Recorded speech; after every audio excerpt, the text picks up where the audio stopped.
Hey, thanks for stopping in on the Flaps Kitchen. I'm Travis, pitmaster for Flaps Up BBQ team. We have been doing some SCA, Steak Cook-Off Association cook-offs lately, and they are a bunch of fun. We love them. The learning curve is steep, and I thought I knew how to cook a steak, but I really quickly learned I didn't know a thing. So today we're going to take what we've learned competing with SCA and teach you how to make the perfect steak at home. So for this cook, I got 3 ribeyes. These are about 1 inch thick. When we cook SCA competitions, they have to be at least 1.25 inches. These are perfectly fine for what we're going to do with today. I'm looking for a pretty nice looking marble inside of the meat, a nice red color, and not too much gristle and fat within the eye. I also tend to look during competition for a large spinalis, or this ribeye cap. These don't really have a large one, but again, we're using these to cook great steaks at home. So what I would do is trim a little bit of this excess fat off. It's not going to render, it's not going to really add much to your experience of the steak. You don't want to get too much into it. Again, these are going to be the best steaks that you've cooked at your house. So we're going to do minimal trimming. Now, what some people forget to do is there's another side of this ribeye. This fat here, or this tail here, could extend a little bit further into the back like it does here. So we're just going to take a little bit more off of that side. Any of this hard fat that's on the cap, this stuff isn't going to render. This stuff is going to be pretty chewy. So I try to get that taken care of too. That right there for me, my wife, this is perfect. Now for an SCA event, if I'm going to turn this into the judges, I would probably cut this chunk of meat off right there, expose some of that meat so I can get some seasoning and some flavor in there. But that is about it right there. I'm going to trim the rest of these and we're going to get them ready to marinate. What I end up doing is I do a light brush marinade on the top of these. I'm going to let them sit for about 30 minutes and then come back and season them up.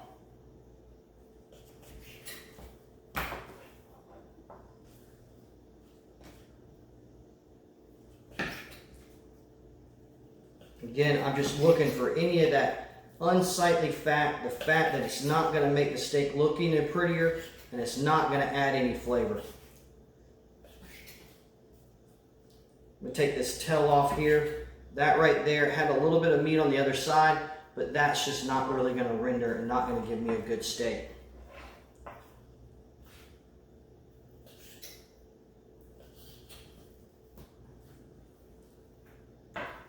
And there we go. Stay tuned. The next step, we're going to brush on a wet marinade. So now that we have our steaks trimmed up, I transferred them into a glass dish. I do this because when I put the marinade on them, I want them to be in a non-reactive pan. I did a video, brine, marinate, and season, and I described why to use glass or plastic Ziplocs instead of aluminum. So I'm just going to use a store-bought marinade. There's a ton of them out there, shelf ready and ready to go. Or there's a ton of recipes online in Google, recipes.com, that tells you how to make your own steak marinade.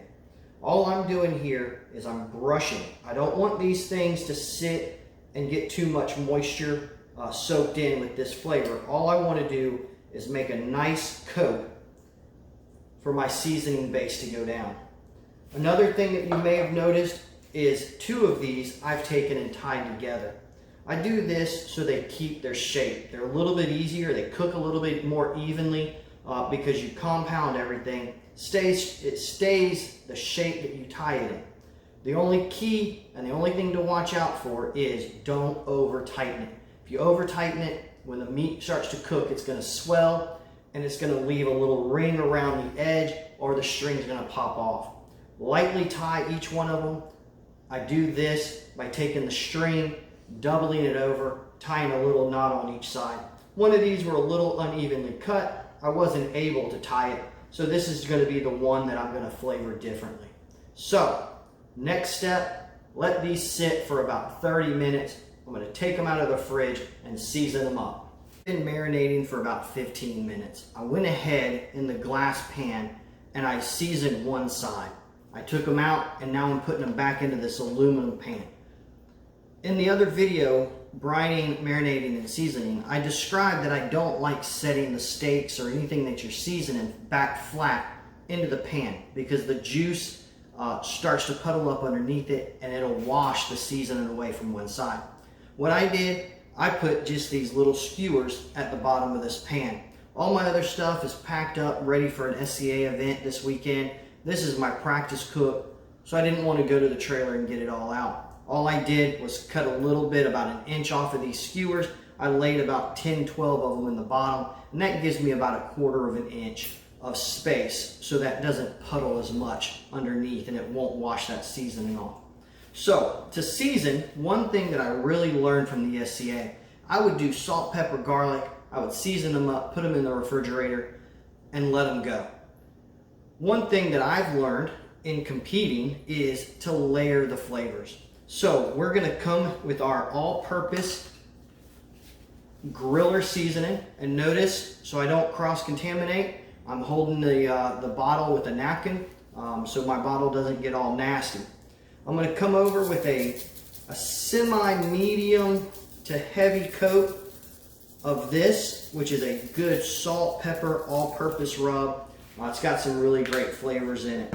I'm gonna let this sit, or usually let this sit for about 5 minutes, and then I'm gonna come back and hit it with our CPR, all-purpose barbecue rub. These rubs work really, really well together. The CPR has a little bit of brown sugar, some more spice in it, so it gives the steak a good bite. Don't worry, just because it's called a barbecue season and rub, it's not going to turn your steaks into a barbecue sandwich. Once they're good and coated, I'm going to put these and move these into the refrigerator.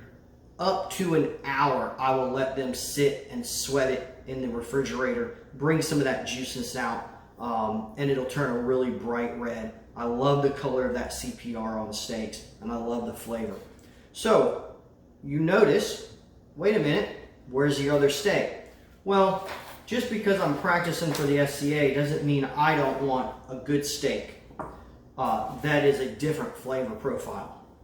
So, what I'm going to do with this one is I'm going to mix our Cowboy rub, which is a coffee cocoa based rub, with 1 tablespoon. So 1 tablespoon of coffee rub to 1 teaspoon of ancho chili powder. I'm just going to use one of these skewers to mix it up really well. And I'm going to coat this bad boy and make a good chuck wagon ribeye for me and the family tonight. Again, all I'm going to do, lightly coat one side, flip it over, coat the other.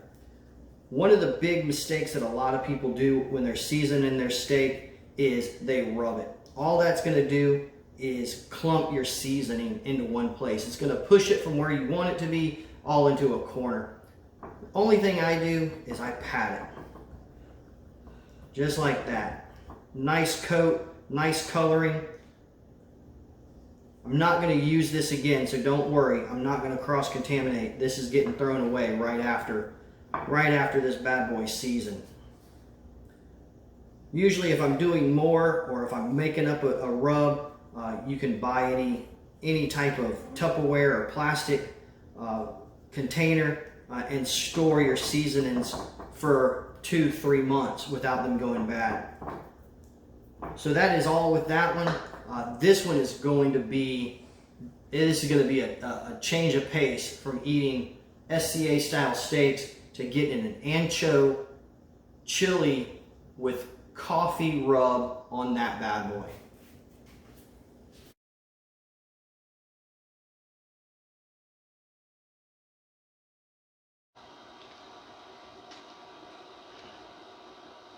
Okay, we've had our steaks in the refrigerator for about an hour.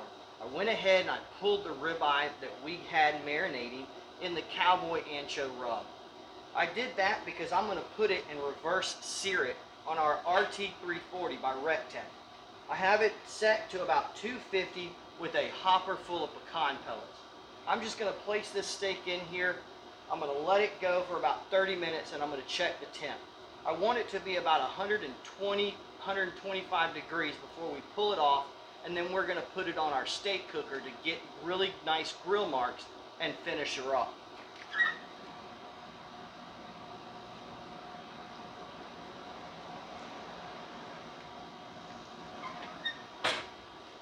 That's simple.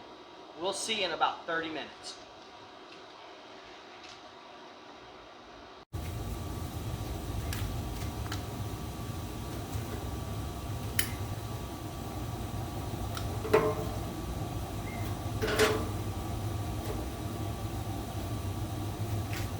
Yeah.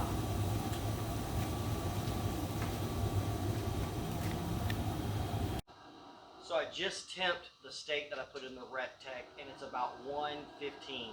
So it's coming along really nice. I went ahead and I got a half of a charcoal chimney loaded up with some lump charcoal. So let's talk about charcoal real quick. I've used all types of charcoal. I've used lump from all different brands. I've used briquettes from different brands. And I got hooked up with a company a couple years back called Jealous Devil. They sell lump. They sell, they're just now coming out with some briquettes. And I want to tell you, this stuff is amazing.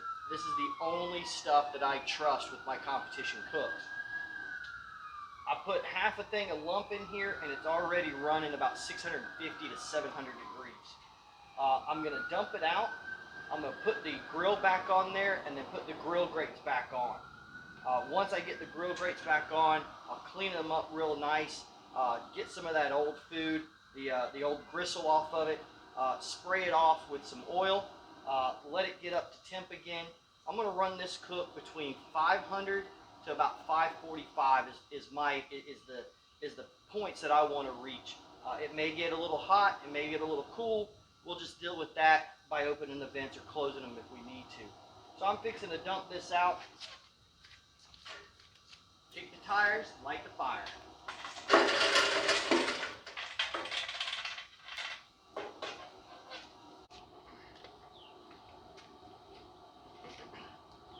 All right, I just checked the steak that we're doing the reverse sear. It's about 123 degrees, perfect timing. I have this bad boy, the little steak cooker that could, and we're running, if you see that, 609 at the grill grates. A little bit of oil. I'm just going to place this steak and get some good grill marks. Now usually I would do about a minute and a half to minute and 45. Some people do a little bit longer, but because this one came off of the other, came off the RECTEC, I'm going to do a minute each side. I'm going to do a minute. I'm going to take it and flip it so I get those really nice grill marks. Then I'll take the temp, flip it over, and do the same thing on the other side. And I may, when I get to the other side, depending on the temp that it is, I may have to only do 30 seconds before I change it up.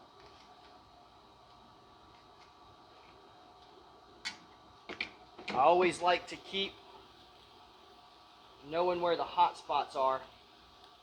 And these grill grates, it's a perfect combination for steak. They aluminum, they raise it up off the grate, but the way that they designed it, it takes all that heat from the charcoal and it puts it on each one of the grates. Beautiful grill marks. I don't know how I cook steaks without them. Everybody on the SCA is using them, or most everybody that's winning is using them. And they're just something great to have at the house. All right, so when we flip, all we're going to do is go 90 degrees and put it down. We're going to start it again, another minute. Once I flip it over, then that's when I'm going to take the temp.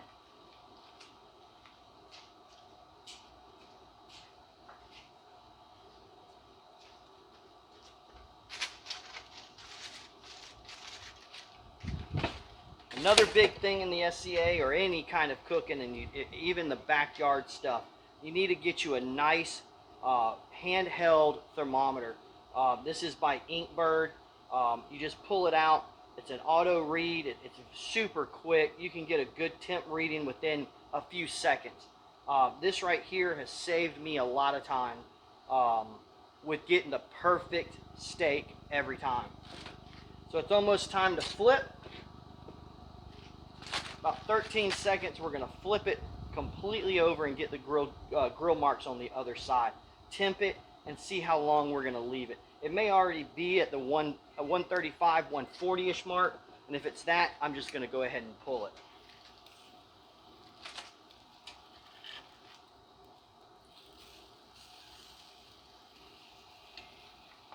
There it is. Now those are grill marks. All right, we're about 135, so I'm going to let it just sit so it sears on that other side for a few seconds while I get my aluminum foil ready. I'm going to place it in aluminum foil. I'm going to wrap it tightly. Maybe I'll stick a little bit of butter. You can use flavored butter. You can use anything like that. I would stay away from oils. I would really stay away from adding extra seasoning during this portion. I would just let it sit in there and just start absorbing those flavors and those liquids back. So,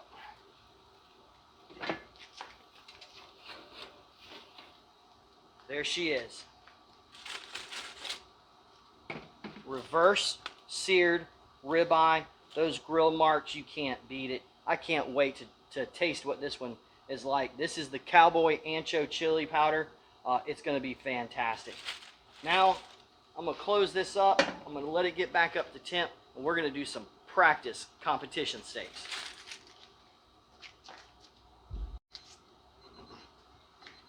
All right, so the clock's going off again.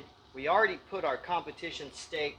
We did a total round on one side, so now it's the flip. Here it goes. This is the moment of truth. Oh, those are beautiful grill marks. Absolutely what we're looking for. I'm going to temp it, see where I'm at. Usually I'm probably about at 112. I'm at a 109. Temping it a couple different places. See what I'm talking about. I'm pretty even on the cook.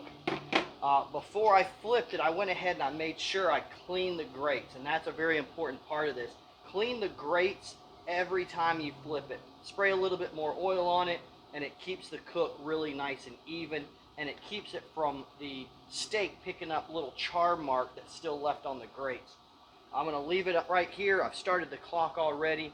One more flip, and I'll see the temp when I do that. A lot of times, because we are cooking at 560 degrees, you don't want those char marks to be too dark, because you can go very quickly from having a really nice char mark to having a burnt mark, and you're going to taste it in your final product in your steak. So I'm going to flip it one more time. I'm going to take the temp. More than likely, it is not going to be where I want it to be. So I have an aluminum pan. I'm going to place it in the aluminum pan. You can put some butter, margarine, something like that in the bottom of it if you want, so it kind of simmers in that butter. I'm not going to put anything in it. I'm just going to leave it in here till it reaches about 135 to 138-ish. I say 38-ish, 140. I'm going to pull it, I'm going to wrap it, and I'm going to put it inside and wait until it, let it rest, let those juices come back. That's a very, very important part of this whole thing, is letting your meat rest once you get it done. Again, here we are. Timer's up. I'm going to go flip it, and let's see the temp. Looking pretty nice. Not overdone at all. So we're going to close it back up, start it back up, let the timer go. Once the timer goes off one more time, then we'll test it, or we'll temp it, and we may have to put it in the aluminum pan to finish it off. Again, these steaks were both flavored with Flaps 20 Griller and CPR. They're cooked on Jealous Devil charcoal in the little cooker that could, and these are going to be amazing. So Can't wait to cut into them. All right, the moment of truth. We have 2 of the 3 steaks that we cooked. This one being the reverse sear ribeye with the Cowboy and Ancho chili seasoning on it. Let's cut it, see what we got. Oh, to me, that's a perfect steak. I finished this one to about 135 and then pulled it off the grill. Let's take some nice, even, thin slices. Notice how I run the knife at an angle down against the grain. Let's give this a taste. Look at that. Oh, yeah. That's a good steak to cook when your family, for your family, for your friends. That ancho chili is amazing. Then the Cowboy with the sweetness of the brown sugar, the cocoa, the coffee rub. This is definitely a do again steak. I think next time I'll maybe try reverse sear and then finish it off in a cast iron skillet with a little bit of butter. Perfect. All right, so the next steak here, this one is our competition. I got pretty decent grill marks on here. Right here, I don't think it touched the grill like I wanted it to, but it's okay. This is just 1 for practice, but 2 for the family to eat. Again, I'm gonna cut it just right in half and see what we got. Again, that's what I like. That is exactly how I like my steak. I may take it a little bit more done for the SCA, but right now this is how I like it. So again, I'm taking it at an angle, slicing it up. We're gonna give this a try. Look at that. Look at that piece. That is beautiful. Flavor is spot on. I think I'm going to do this rub at my next SCA event. Cook it just like this. This is perfect. You take these little tricks and tips that I gave you on this video, and you too can cook a perfect steak every time. Look at that.